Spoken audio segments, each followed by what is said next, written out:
I want to talk about how to use the equation feature on Google Doc because some of you prefer to provide your written work or answers on a Google Doc instead of writing on a piece of paper. So if you choose to give your work and answers on a Google Doc, you should use the equation feature instead of writing the instead of giving a symbol for pi, you tend to write pi. Some students go so far ahead to write even pie, which is wrong wrong spelling for this symbol. And you tend to write square root.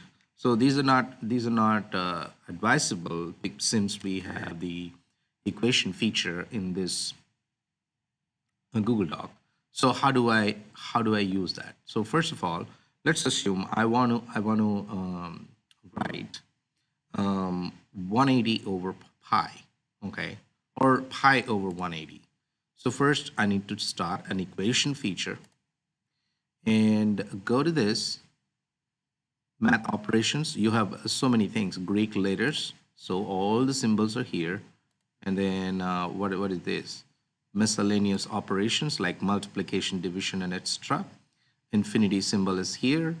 And greater than or equal to, less than or equal to, all the symbols.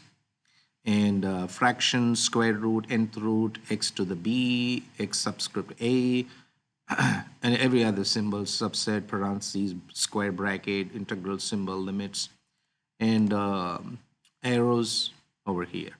So I want you to write pi over 180. So I want a fraction symbol. And I want to insert the pi. Pi is in the Greek letters. So pi. And then I go to the denominator to write 180. And then if I want to put the degree symbol, you can put shift arrow. So it comes shift upper arrow. So it goes up. And then you can use a O for degree. So this is how you use the equation feature. Okay. So let's say I want to put a square root symbol. Okay. So square root of x, shift upper arrow, square. Let's say I want to put